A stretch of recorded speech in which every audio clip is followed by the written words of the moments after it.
একটা জীবন যখন তোমরা ইসলামের পক্ষের শক্তির একটা যুবকের জীবন নিয়ে নেবা, আল্লাহ হাজারো যুবক ইসলামের পক্ষে তৈরি করে দেবে, ঠিক কিনা?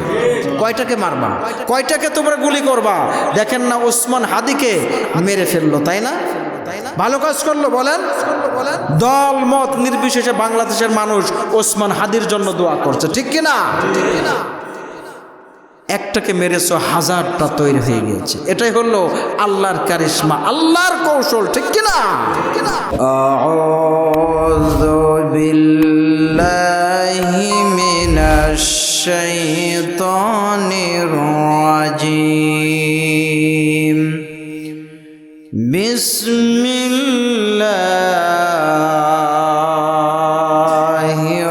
রাহমানির রাহিম। ওয়াস-সামা'i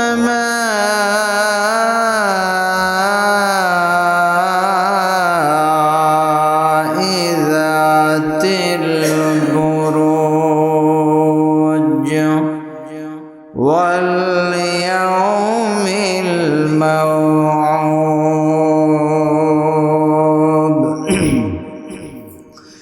ওয়া শাহিদিন ওয়া মাশহুদ কুতিলা আসহাবুল উখদুদ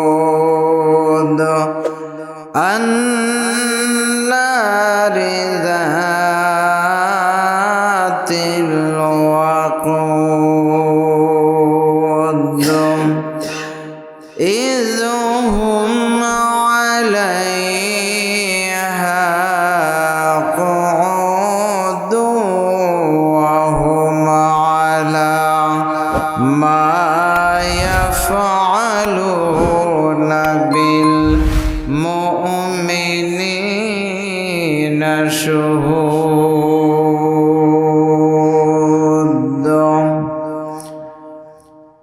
وقال رسول الله صلى الله عليه وسلم لا يؤمن أحدكم حتى أكون أحب إليه من والده وولده والناس أجمعين أو كما قال عليه الصلاة والسلام. সেই তাবারক ওয়া তাআলার দরবারে আমরা শুকরিয়া জ্ঞাপন করছি যে রব্বুল ইজ্জাত ওয়াল জালাল আমাদেরকে জুমআর সালাত আদায় করতে আসার তৌফিক দান করেছেন। সেই মহান রবকে খুশি করার জন্য বলছি আলহামদুলিল্লাহ। দরুদ ও সালাম পেশ করছি মানবতার মুক্তির মহান দিশারি নবী মুহাম্মদুর রাসূলুল্লাহ সাল্লাল্লাহু আলাইহি ওয়াসাল্লামের উপর।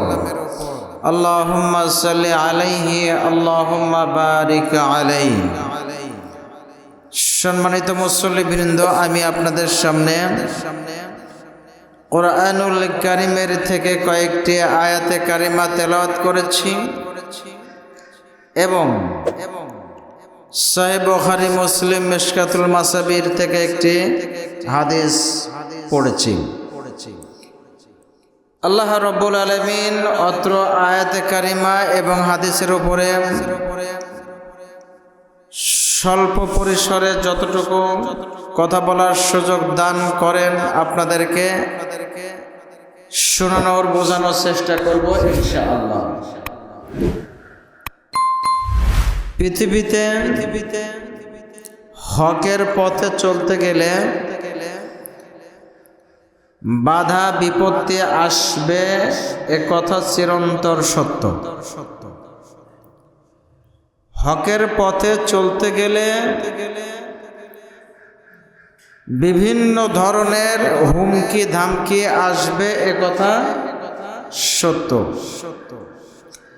যদি আপনি হকের উপরে থাকেন আর কোনো বাধা বিপত্তি না আসে, তাহলে বুঝবেন আপনি হয়তো সঠিকভাবে হকের উপরে নাই। এটা চিরন্তন সত্য কথা। বুঝতে পারছেন? আমাদের মধ্যে দেখবেন কিছু মানুষ আছে বলে কই আমরা নামাজ কালাম পড়ি, আমরা তো সব কিছুই করি, আমাদের তো কেউ কোনো বাধা দেয় না। এমন আছে না নাই? তাদের কথা অনুযায়ী তারা যেটা বোঝাতে চায়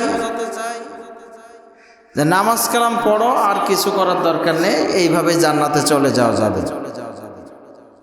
যারা এই ধরনের কথা বলে, আমরা যদি তাদেরকে জিজ্ঞাসা করি তাহলে নবী করিম সাল্লাল্লাহু আলাইহি ওয়াসাল্লাম কি ভুলের উপরে ছিলেন? তখন আর কথা বলবে না। কিন্তু নবী করিম সাল্লাল্লাহু আলাইহি ওয়াসাল্লাম হকের উপরে ছিলেন না বেহকের উপরে ছিলেন? কোনো সন্দেহ আছে? কিন্তু নবীজির জীবনে বাধা ছিল কি ছিল না? বিপত্তি ছিল কি ছিল না? শুধু ছিলই না, নিজের মাথা ফেটেছে, নিজের দাঁত ভেঙেছে সেই হকের উপরে থাকতে যে। ঠিক না বেঠিক? তাহলে এখনো সেই হকের উপরে থাকতে গেলে নিজের জীবন যাওয়ার সম্ভাবনা আছে না নাই? দাঁত ভাঙার সম্ভাবনা আছে না নাই? মাথা ফাটার সম্ভাবনা আছে না নাই? এখন তাই বলে কি আমরা হকের উপর থেকে সরে যাব? হকের পথের থেকে দূরে সরে যাব না। পূর্ব যুগের একটি ঘটনা আল্লাহ রাব্বুল আলামিন কোরআনুল কারীমের মধ্যে তুলে ধরেছেন আমাদের জন্য। আমাদের নবীর আগের যুগের একটি ঘটনা আল্লাহ কোরআনের মধ্যে তুলে ধরছেন। কিসের মধ্যে তুলে ধরছেন? একটু খেয়াল করে বলবেন। আমাদের নবীর সময়ের ঘটনা না, তার আগের ঘটনা। তাতে বোঝা যায় যে সম্ভবত ঈসা আলাইহিস সালাতু ওয়াস সালামের সময়ের ঘটনা হতে পারে। ঈসা আলাইহিস সালাম যে ধর্মের অনুসারী ছিলেন, পরবর্তীতে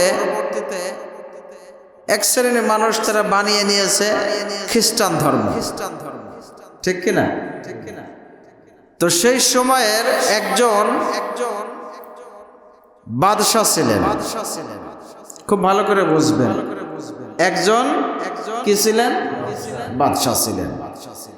সেই বাদশার দরবারে একজন বড় ধর্মগুরু ছিল। বুঝতে পারছেন? ধর্মগুরু ছিল। সেই ধর্মগুরু বৃদ্ধ হয়ে গিয়েছে একেবারেই। সে রাজাকে ডেকে বলল যে আমি তো বৃদ্ধ হয়ে গিয়েছে, যে কোনো সময় হয়তো মারা যেতে পারি, চলে যেতে পারি। তা আপনি একটা কাজ করেন, একজন খুব চ্যালেঞ্জফুল, একজন বুদ্ধিমান যুবক ছেলে আমার কাছে নিয়োগ দান করেন, যে আমার কাছে এসে আমার কাছ থেকে এই বিদ্যাগুলো অর্জন করবে, যাতে আমি মারা গেলে সে আমার স্থলাভিষিক্ত হতে পারে। সে আপনার রাজ্যে আবার জ্ঞানের যে সমস্ত বিভিন্ন জায়গায় সমস্যা হয় সেইগুলো সমাধান দিতে পারে। বুঝতে পারছেন? আর রাজা তাই করলে, একজন যুবককে নিয়োগ দান করলো। কি করলো? একজন যুবককে ওই পাদ্রীর কাছে যাওয়ার এবং আসার এবং তার কাছে থাকার এবং ওই শিক্ষা গ্রহণ করার যা খরচ লাগবে, যাবতীয় খরচ বহন করবে সরকার। কে বহন করবে? সরকার। যুবক একটা খোঁজ করলো, করে তার কাছে দিল। যুবক পড়তে যায় বাড়ির থেকে, ওই পাদ্রীর কাছে যায়, যে পড়ে আবার বাসায় চলে আসে। এরম যায় আসে, যে এর মধ্যে একজন হঠাৎ করে পথের মধ্যে একজন ইসলামিক পণ্ডিতের সাথে তার সাক্ষাৎ হয়ে যায়। অর্থাৎ ইসলাম জ্ঞান, যে জ্ঞানের মাধ্যমে আল্লাহকে চেনা যায়। কাকে চেনা যায়? আল্লাহকে চেনা যায়। এমন একজন ব্যক্তির সাথে, আলেমের সাথে তার সাক্ষাৎ হয়। সাক্ষাৎ হলে কথোপকথনের এক পর্যায়ে ওই আলেম ওই ছেলেটাকে বলে, তুমি ওখানে যে ওটাও শিখে আসবা, আবার আমার কাছে একটু অল্প করে সময় দিয়ে আমার কাছ থেকেও আল্লাহকে চেনা যায়, আল্লাহকে পাওয়া যায়, আল্লাহকে খুশি করা যায়, এই জ্ঞানটাও আমার কাছ থেকে শিখে নেবে। তবে তুমি কাউকে বলবে না, কারণ তুমি যদি বলো তাহলে ওই রাজা যদি জানতে পারে অথবা তার লোকজন জানতে পারে, তাহলে তোমাকেও মেরে ফেলবে, আমাকেও মেরে ফেলবে। তার মানে বোঝা গেল যে ওই সময়ের যেই রাজা ছিল সে হচ্ছে জালিম ছিল, সে আল্লাহ বিরোধী ছিল। যুবক তাই শুরু করলেন। তো ওখান থেকে যখন ফিরে আসতে ওই জ্ঞানীর কাছে একটু ইসলাম সম্পর্কে জানার জন্য বসে, বাড়িতে আসতে একটু দেরি হয়ে যায়। তো বাড়িতে বকা বাজ্য শুরু করে দিল। ওই জ্ঞানী ব্যক্তির কাছে, আলেমের কাছে বললেন, এই সমস্যা আমি ফেস করছি। বললেন, তুমি বলবা যদি ওই পাদ্রির কাছে যেতে সময় একটু দেরি হয়ে যায়, বলবো আমার বাসার থেকে আসতে দেরি হয়েছে। আর আমার কাছ থেকে বাসায় যেতে যদি দেরি হয়, বলবো পাদ্রির কাছ থেকে আজকে আসতে আমার একটু দেরি হয়ে গিয়েছে। এটা বলল। 3 জায়গায় মিথ্যা কথা বলা যায়। তো যুবককে এইভাবে ওই আলেম শিখাই দিলেন, উনি তাই করতে লাগলেন। তো অনেক দিন এইভাবে শিখতেছেন, যাচ্ছে আসছে, শিখছে। যুবকের মধ্যে একদিন ইসলামের নূর, ইসলামের আলো, বোঝেন তো, এটাকে চেপে রাখা যায় না। এটাকে কি করা যায় না? কারণ এটার ইসলামের পরিচালককে বলেন কে? ইউরিদুনা লিইউতফিউ নূরাল্লাহি বিআফওয়াহিহিম। আল্লাহ বলছেন তারা চায় মুখের জোর দিয়ে। কথা কি বুঝতে পেরেছেন? মুখের জোর বোঝেন, মানে মুখের ফু দিয়ে।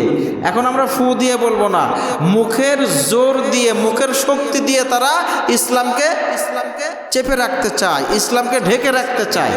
আসলে কি সম্ভব?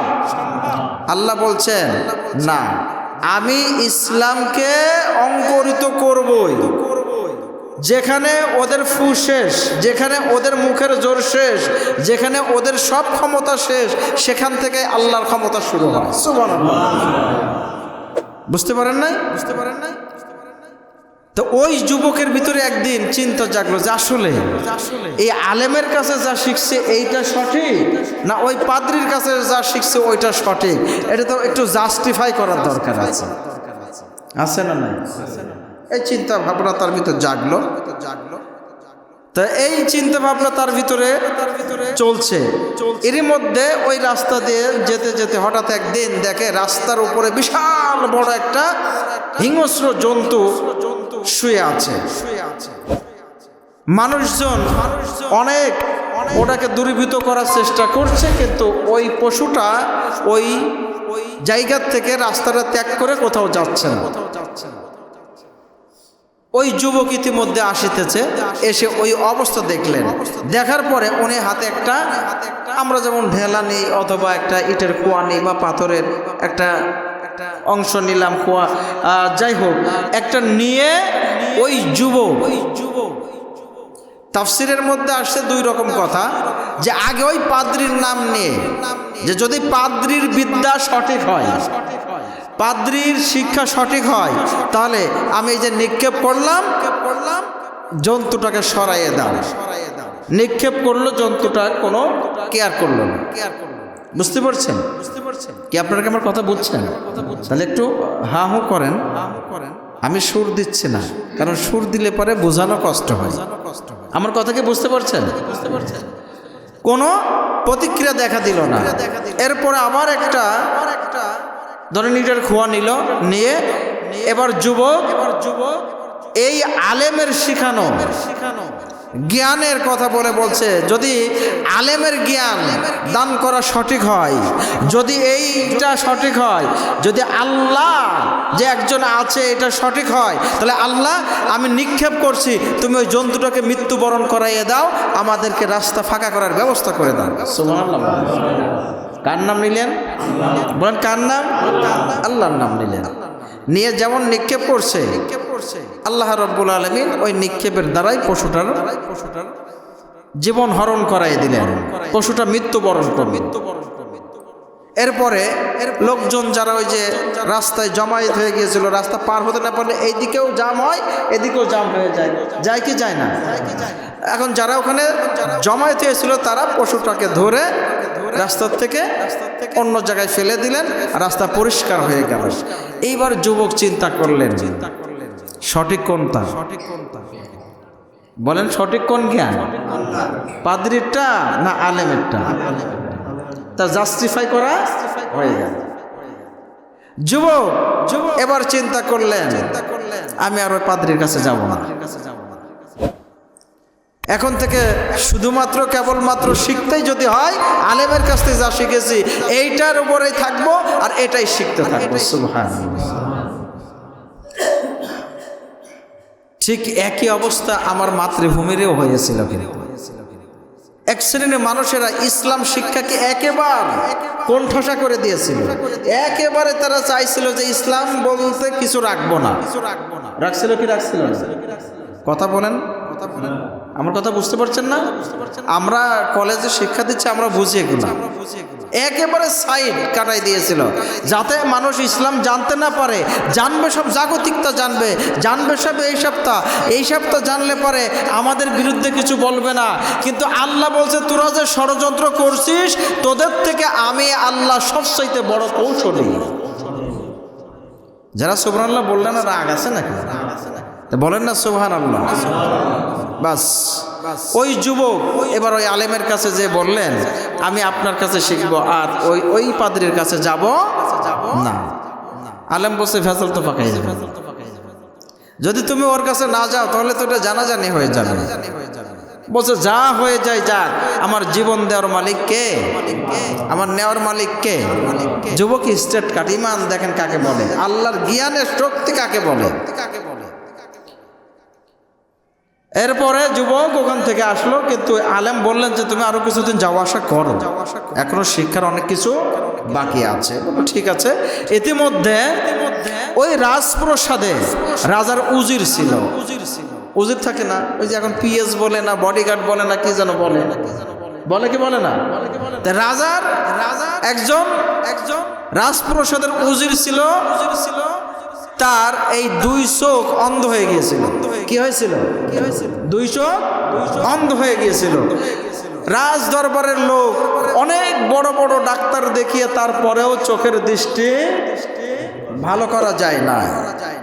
হঠাৎ করে ওই যে যুবক রাজপ্রসাদে তো যায় পাদ্রীর কাছে, তারা যুবক উজিরকে বললেন আপনি আমার সাথে আমার বাসায় দেখা করেন, দেখি আপনার চোখের দৃষ্টিশক্তি ভালো হয় কিনা, চেষ্টা করব।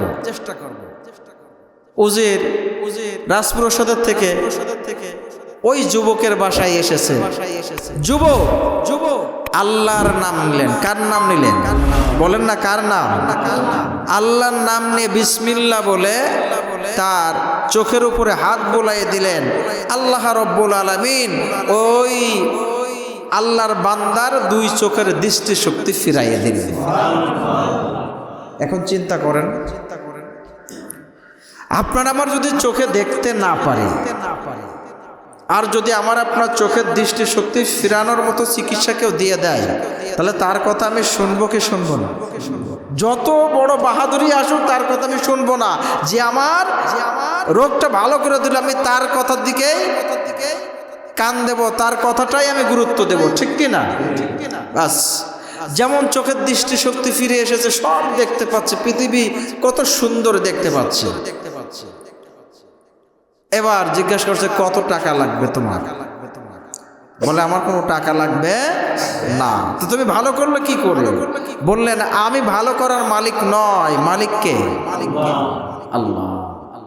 বলছে আল্লাহ মানে আমাদের বাদশা তো আল্লাহ, নাউজুবিল্লাহ কর। তার মানে বোঝা গেল তাহলে ওই সময়ের ওই জালেম বাদশা নিজেকে সর্বক্ষমতার মালিক বলে দাবি করেছিল, ঠিক কিনা? বলল না, ওই আল্লাহ নয়, আমার তোমার একজন অরিজিনাল সৃষ্টিকর্তা আছে, তোমার আমার একজন মালিক আছে। নাম কি? আল্লাহ। বলেন না কি? আল্লাহ। আমি সেই আল্লাহর নাম নিয়ে তোমার চোখে হাত বুলিয়ে দিয়েছি, আল্লাহ তোমাকে ভালো করে দিয়েছে। সুবহানাল্লাহ। এবার উজির বলল তাহলে আমি আর এই ভণ্ড আল্লাহর উপরে ঈমান রাখবো না, আমি তোমার ওই আল্লাহর উপরে ঈমান নিয়ে আসলাম। সুবহানাল্লাহ। বলল খবরদার এটা বলো না, কিন্তু বললে সমস্যা হয়ে যাবে। বলছে যা হয় হবে, যে আল্লাহ আমার চোখ নিয়ে নিয়েছিল সেই আল্লাহ আমার দৃষ্টি শক্তি ফিরাই দিয়েছে, সেই আল্লাহর জন্য জীবন দিয়ে দেবো, কোনো বাধা নাই। সুবহানাল্লাহ বলে। দলে লোক বাড়ছে না কমছে? কথা কয় না। সে আল্লাহ কি এখনো আছে? বুঝেন, সময় তো আমরা বেশি পাই না। ঘটনা ফুলফিল যদি বলতে পারতাম বুঝতে পারতেন যে কি কতটুকু বোঝানো যায়, কতটুকু আগানো যায়। বাস এবার ওই উজির রাজ দরবারে গিয়েছেন, তার তো ডিউটি আছে, রাজার কাছে যেতেই হবে। যাওয়ার পরে দেখে রাজা দেখে কি, তোমার চোখ ভালো হয়ে গিয়েছে? বলছে হ্যাঁ ভালো হয়ে গিয়েছে। কিভাবে হলো? আচ্ছা আপনি যে ছেলেকে ওই যে শিক্ষা গ্রহণ করার জন্য নিয়োগ দিয়েছেন, ওই ছেলে আমার দুই চোখের উপরে হাত বোলাই দিয়েছে, অমনি আল্লাহ আমার চোখকে ভালো করে দিয়েছে। বলছে আল্লাহ ভালো করে দিয়েছে? বলছে হ্যাঁ, আমার এত ক্ষমতা, ভালো করে দিয়েছি। বলছে না, তুমি না, তুমিও যা আমিও তাই। তোমার আমার একজন সৃষ্টিকর্তা আছে, তোমার আমার একজন মালিক আছে। নাম কি? সে আমার চোখের দৃষ্টিশক্তি ভালো করে দিয়েছে। সুবহানাল্লাহ। রাজা তো এবার রেগে তেলে বেগুনে অবস্থা। তার গুন্ডা বাহিনী আছে, তার এলিট ফোর্স আছে, তার সব আছে। নির্দেশ দিয়ে দিল শিগগির ওই যুবককে ধরে নিয়ে আসো আমার রাজ দরবারে। যুবককে ধরে নিয়ে আসলো, আমি সংক্ষেপ করে দিচ্ছি। ধরে নিয়ে আসা হলো। বলছে তুমি আর চোখ ভালো করেছো কিভাবে? বললো আমি ভালো করার মালিক নয়, ভালো করে দিয়েছেন একমাত্র কেবলমাত্র তোমার আমার সৃষ্টিকর্তা, যিনি নাম কি, তিনি ভালো করে দিয়েছেন। সুবহানাল্লাহ। ঈমান কাকে বলে দেখেছেন? সমস্ত রাজকীয় শক্তির বিরুদ্ধে যুবক একাই দাঁড়িয়ে বলছে আমার একজন সৃষ্টিকর্তা আছে, আমার একজন মালিক আছে, সে ভালো করে দিয়েছে। সুবহানাল্লাহ। বাস এবার তিনি নির্দেশ দিয়ে দিলেন তার বাহিনীকে, যেই ছেলেটাকে নিয়ে যাও ধরে এখানে ওই বড় পাহাড়ের উপরে নিয়ে যাবে, নিজে পাহাড়ের চূড়ার উপর থেকে নিচে ফেলে ওকে হত্যা করে ফেলতে হবে, ওকে রাখা যাবে না। ও বেঁচে থাকলে পরাই ওর দলে লোক আস্তে আস্তে বেড়ে যাবে। বলেন নাউজুবিল্লাহ। এরকম জালিম আছে না নাই? কথা বলতে হবে, আছে না নাই? শুনে রাখুন, জালিমের পথ থেকে সরে আসুন, নইলে এই ঘটনা শোনেন ওই রকম পরিণতি হবে। যারা পৃথিবীতে জুলুম করবে মানুষের উপরে, জালিমদের পরিণতি সর্বসাক করলে ধ্বংস ছাড়া আর কিছুই না। কথা কি বুঝতে পারছেন? অর্ডার দিয়ে দেওয়া হলো, বাহিনীর লোকেরা ধরে তাকে নিয়ে গেল সেই পাহাড়ের উপরে চূড়ায় তুললো। তোলার পরে ওই যে কয়জন সেনাবাহিনীর লোকজন তাকে ধরে নিয়ে গিয়েছে, ওই যুবককে পাহাড়ের চূড়ার উপরে নিয়ে যাওয়ার পরে কি নির্দেশ দিয়েছে? ওখান থেকে নিচে ফেলে মেরে ফেলতে হবে। কাকে? আমার কথা বুঝছেন না? উত্তর দেন, কাকে মেরে ফেলবে? কোন যুবক? বলেন কোন যুবক? যেই যুবক কার উপর ঈমান এনেছে? আল্লাহর উপরে ঈমান এনেছে। ঈমানদার যুবককে মেরে ফেলবে। যখন তুলেছে সবাই উঠেছে, এর মধ্যেই দেখা গেল ইজা জুলজিলাতিল জাবাল, পাহাড় কাঁপনি শুরু করে দিয়েছে। সুবহানাল্লাহ বলেন।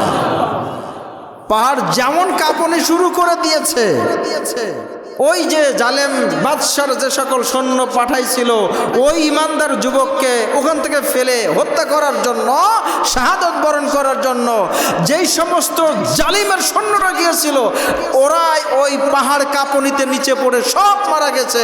আল্লাহ রাব্বুল আলামিন ওই যুবককে ওখান থেকে সশরীরে সুস্থতার সাথে নামায় আবার ইমান এমন দিয়েছে, যা ওই বাদশার দরবারে যে বলো তুমি জীবিত আছো, যারা ছিল সব মারা গিয়েছে। ইমানদাররা পলায়, কথা কয় না, ইমানদাররা পলায়, বরঞ্চ তারা বাইরে থাকলে ফাঁসির রশিতে ঝুলার জন্য তাদের যে তামান্না, শহীদি তামান্না, সেটা বরণ করার জন্য অন্য দেশের থেকে নিজের মাতৃভূমিতে চলে আসে। কথা কন ঠিক কিনা? নজির আছে না নাই? বাস যুবক তাই করছে। আমাদের প্রেরণা এই সমস্ত যুবকগুলো আল্লাহ কোরআনের ভিতরে তোরে এমনি এমনি ঢুকাইয়ে দিয়ে নাই ভাই। ওই যুবক যখন আসছে, আইসে রাজার দরবারে বলছে তারা কই? বলছে শেষ। সুবহানাল্লাহ বলবেন না? কি শেষ? কে মারলো? আমার আল্লাহ মেরেছে। কে মারলো? তোমার আল্লাহ মেরেছে। কিভাবে? যাই দেখে আসেন, খোঁজ নেন, দেখে যে পাহাড় দুলে পাহাড় ফেটে গেছে। ভূমিকম্প হলে সব ফেটে ফেটে যায় না? কিছুটা দেখা যাচ্ছে আলামত আল্লাহ রেখে দিয়েছে। এরপরে আমার জালিমকে দেখেন আল্লাহ সুযোগ দেয়, কিন্তু জালিমকে একটু কি করে? একবারে ধ্বংস করে না, একটু সুযোগ দেয়, দেখি চেঞ্জ হয় কিনা, একটু পরিবর্তন হয় কিনা। এবার আবার নির্দেশ দিল, এই নৌবাহিনীর সেনারা কোথায়? আসো সব নৌবাহিনীর সদস্যরা, নৌবাহিনীর ভিতরে যারা সবচাইতে চৌখস সৈন্য ছিল তাদেরকে বলল, একে নিয়ে যাও, নৌকায় তুলে সমুদ্রের মাঝে নিয়ে যে ফেলে দেবে পানির মধ্যে, যাতে আর ফিরে আসতে না পারে, ও শেষ হয়ে যাবে, ওর দলবল আর যেন বাড়তে না পারে। তাই করা হলো। সমুদ্রের ভিতরে যখন নিয়ে গিয়েছে নৌকায় করে, আল্লাহ রাব্বুল আলামিন পানিকে অর্ডার দিয়ে দিল, পানি দারুণ আকারে ঢেউ শুরু করে দাও। সুবহানাল্লাহ বলে। পানি কথা শোনে কার কথা শোনে? আল্লাহ কি জালিমকে ধ্বংস করে নাই? ফিরাউনকে পানির মধ্যে ডুবাইয়ে মারে নাই? মেরেছে। যখন ঢেউ উঠে গিয়েছে নৌকার উপর থেকে আল্লাহ রাব্বুল আলামিনের ইশারায় ওই যে সমস্ত জালিম সৈন্যরা গিয়েছিল, আল্লাহ ওদেরকে পানির মধ্যে চুবাইয়ে ধ্বংস করে দিয়েছে। আল্লাহ ওই ইমানদার যুবককে ওই নৌকায় করে আবার কিনারায় আসার সুযোগ দিয়ে দিয়েছে। সুবহানাল্লাহ। বাস চলে আসলো যুবক, এসে আবার রাজ দরবারে চলে আসছে। আসার পরে বলছে ব্যাপার কি? বলছে শেষ। সুবহানাল্লাহ। কালকে বলেন কি হলো? পানি ঢেউ উঠেছে, ওরা পড়ে গিয়েছে, মারা গিয়েছে। তুমি কিভাবে আসলে? আল্লাহ আমাকে বাঁচাই দিয়েছে, আল্লাহ আমাকে নৌকায় আবার কিনারায় নিয়ে এসে দিয়েছে, আমি চলে এসেছি। তোমাকে কি মারতে পারবো না? বলছে শোনো, এইভাবে তুমি আমাকে মারতে পারবে না। কি করতে পারবে না? এইভাবে তুমি আমাকে মারতে পারবে না। তাহলে কিভাবে মারবো তোমাকে বলো? বলছে শোনো, আমাকে মারতে হলে তোমাকে একটা কাজ করা লাগে। পুরা এলাকায় জানাই দিতে হবে। কি করতে হবে? পুরা এলাকায় খবর ছড়াই দিতে হবে যে অমক যুবককে অমক দিন অমক ময়দানে নিয়ে যে মেরে ফেলা হবে। শিখাই দিয়েছেন কে? ওই যুবক। দেখেন ইমানটা কাকে বলে।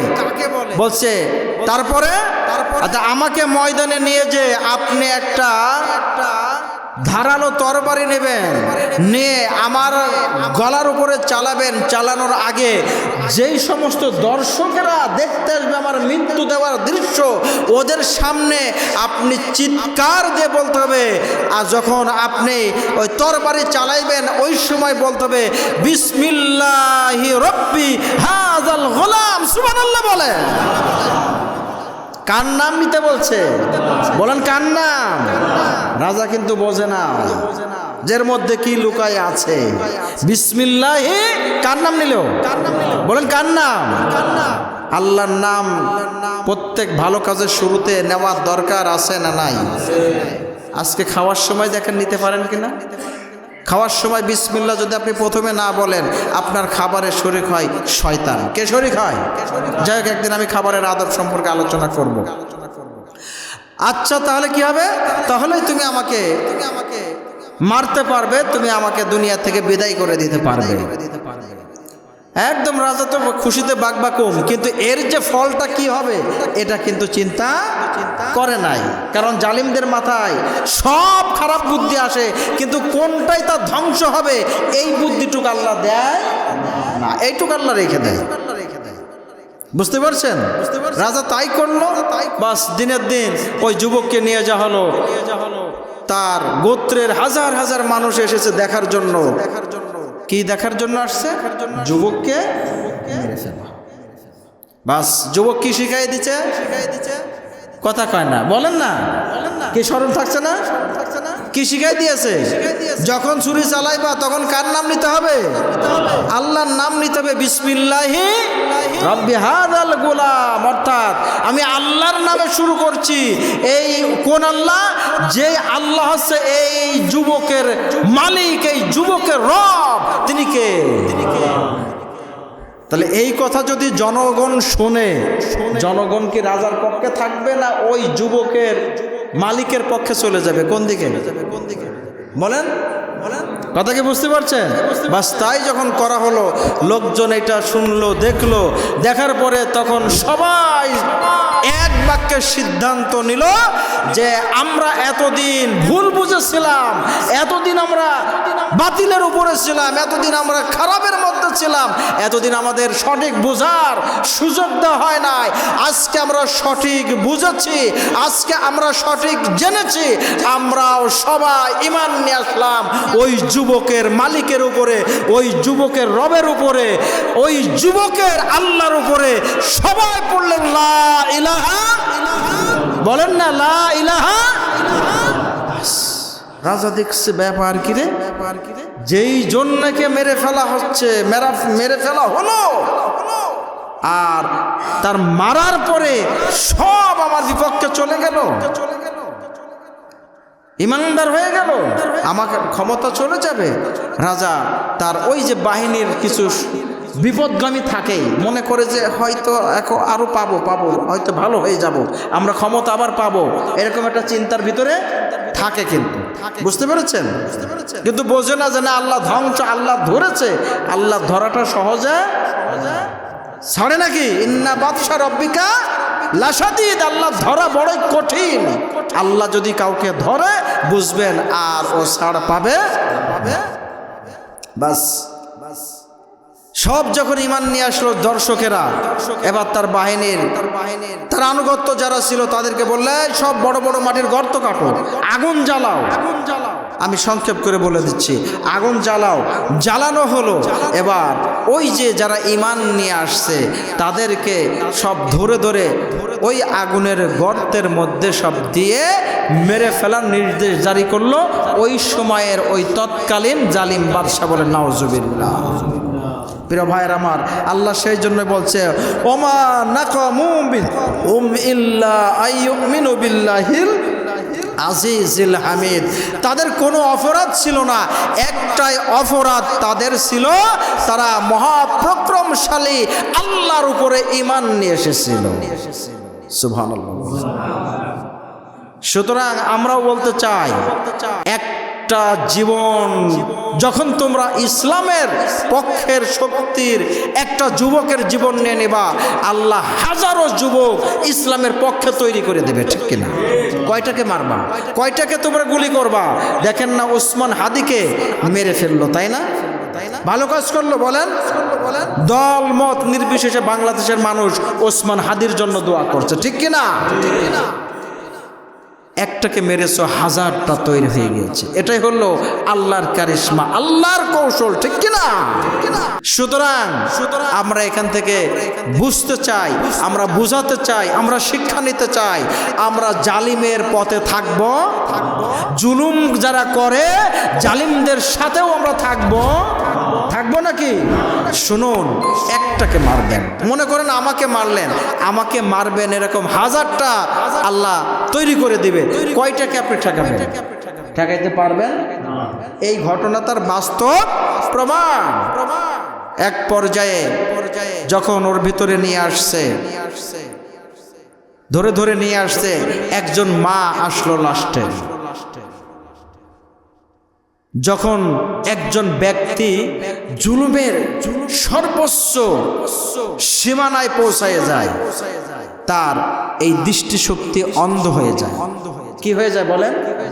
তার দৃষ্টিশক্তি অন্ধ হয়ে যায়, তার কলব নষ্ট হয়ে যায়।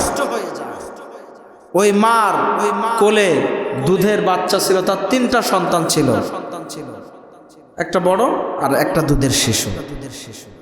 ওই মাকে যখন নিয়ে আসছে, 3টা সন্তান তার কাছে জিজ্ঞাসা করছে, তুই কি আমার উপরে ঈমান আনবি, না হলে এই যে দেখ গরম তেলের ড্যাগ টকবক করে ফুটছে, এর মধ্যে তো সন্তানকে দিয়ে এখনই মেরে ফেলা হবে, কোনটা চাস? মা বলছে যে আল্লাহর উপরে ঈমান এনেছি, তাম দুনিয়ার সব কিছু যদি তোমরা আমার কাছ থেকে নিয়ে নাও, নিয়ে নিতে পারো, কিন্তু আল্লাহর উপর থেকে ঈমান আমরা আর ফেরত নিয়ে আসব না। ঈমান এনেছি কার উপরে? বলেন না কার উপরে? এর নাম হলো ঈমান। এর নাম কি? ঈমান। আমরা তো একটুখানি হলেই সব চিন্তায় পড়ে যায়, যার মনে হয় বাঁচবো না। বলেন তো ভাই, বাঁচানোর মালিক কে? ওই যুবক এবং তার মা যুবক ছেলেটাকে মায়ের সামনে ধরে তেলের কড়ার মধ্যে ঢুকাইয়ে দেওয়া হলো। মুহূর্তের মধ্যেই সন্তান শাহাদতের পেয়ালা বরণ করে হাসতে হাসতে আল্লাহর জান্নাতে চলে গেল। সুবহানাল্লাহ। মা জননী দেখছে তাকায়। আসলে মা কি সহ্য করার মতো? এই দৃশ্য কি সহ্য করতে পারে? কিন্তু দেখেন, ঈমানের কারণে নিজের সন্তান চলে যে যাক, হাসি মুখে মেনে নিচ্ছে। দ্বিতীয়টাকেও তাই করা হলো। এরপরে আসলো দুধের শিশু পালা। দুধের শিশুকে ঢুকাইয়ে দেবে। পৃথিবীতে 5টা শিশু মায়ের কোলে থাকা অবস্থায় কথা বলেছে, অর্থাৎ দুধ পান করা অবস্থায় কথা বলেছে। কয়টা শিশু? যদি কোনোদিন সময় হয় 5টার ইতিহাস আপনাদেরকে শোনাবো ইনশাআল্লাহ। আজকে একটা সংক্ষেপে জেনে নেন। মায়ের কোলের থেকে দুধের শিশুকে টেনে নিয়ে ওই দুধের ভিতরে ফেলতে যাবে, ওই কি বলে ওই যে গরম তেলের কড়ার মধ্যে ফেলতে যাবে। মায়ের মনে ভালোবাসা জাগছে সন্তানের। কার প্রতি ভালোবাসা জাগছে? মায়ের প্রতি ভালোবাসা জেগে গেছে। মা সন্তানের দিকে ভালোবাসার নজরে ফেলফেলায় তাকায় আছে। মা সহ্য করতে পারছে। এমন সময় আল্লাহ রাব্বুল আলামিন ওই দুধের শিশুর জবানে কথা বাহির করে দিয়েছে। সুবহানাল্লাহ। ওই দুধের শিশু বলছে, মা চিন্তা করো না, চিন্তা করো না, মা ভয় পেও না, আমার বলে কোনো চিন্তা করো না। আমার 2টা ভাই আমার আগে জান্নাতের মধ্যে যে তারা খেলা করছে, আল্লাহ তাদের মেহমানদারি করাচ্ছে। মাগো, আমি একটু দেরিতে যাচ্ছি, কোনো চিন্তা করো না। এর মধ্যে ঢুকানো মানে আল্লাহ আমাদের জান্নাতে পৌঁছাতে দেরি করাচ্ছে না। সুবহানাল্লাহ। এই জাতিকে কি করে তোমরা আটকায় রাখবা? কি করে তোমরা আটকায় রাখবা? আটকে রাখা সম্ভব? এখন জাতি বোঝা শিখেছে। এরপরেও যদি আমরা না বুঝি, তাহলে আল্লাহর কাছে জবাব আমাদেরকে দিতে হবে। ঠিক কিনা? কথা বলেন ঠিক কিনা? জবান খুলে গিয়েছে। মা শোনার পরে হাসি মুখে আল্লাহ শুকরিয়া আদায় করছে, আলহামদুলিল্লাহ, যাও আল্লাহর রাস্তায় দিয়ে দিলাম। সুবহানাল্লাহ বলে। আমাদের সন্তানাদিদেরকে ইসলামের জন্য আল্লাহর রাস্তায় এইভাবে দিতে রাজি আছি তো? সবাই রাজি আছি? তবে আমরা যেতে রাজি না, নাকি? আমরা যেতে রাজি আছি? রাজি আছি তো ভাই সবাই? কিচ্ছু না, এই দুনিয়ার জীবন কিচ্ছু না। দেখেন না, হাদির থেকে একটু ওরা মনে করলে হাদিকে মেরে ফেললে মনে হয় আমরা একটা কিছু পেয়ে গেলাম। না, হাদির মৃত্যুটা আল্লাহ যে পর্যন্ত হায়াত রাখছিল সেই পর্যন্তই থাকবে। তবে ওর একটা মৃত্যুতে হাজারো শিক্ষা, হাজারো যুবককে ইসলামের দিকেও নিয়ে এসে দিয়ে গেল। ঠিক কিনা? ওর কথাগুলো কত স্পিড। জীবন যদি দিতে হয়, কার জন্য দিতে হবে? জীবন যদি একমাত্র কেবলমাত্র জান্নাতে আপনি যেতে চান, তাহলে আল্লাহর কাছে বিক্রি করে দিতে হবে যে আমার এই জীবনের মালিক আমি নয়, আমার জীবনের মালিক কে? বাস ওই ছেলেটা হাদি, ওসমান হাদি যে চিন্তা করে চলতো, আল্লাহ ওর ওই চিন্তাকে কবুল করেছে। আল্লাহকে পূর্ণ শাহাদাতের মর্যাদা দান করে বলে না আমিন। বাস, মায়ের কোলে সন্তান চলে গেল, এবার মায়ের পালা আসলো, মাও চলে গেল। হাসতে হাসতে তারা এই দুনিয়ার থেকে নিজের জীবনকে ইসলামের জন্য দিয়ে দিয়েছে। আল্লাহ যেন আমাদেরকে ওইভাবে ইসলামের জন্য আমাদের জীবন দেওয়ার মতো ঈমান দান করে বলে না আমিন। আল্লাহ আমাদেরকে একমাত্র কেবলমাত্র শহীদি বান্দা হিসেবে কবুল করুক বলে না আমিন। আল্লাহ আমাদেরকে শহীদ হওয়ার মতন ঈমান দান করুক বলে না আমিন। আসসালামু আলাইকুম ওয়া রাহমাতুল্লাহি ওয়া বারাকাতুহু।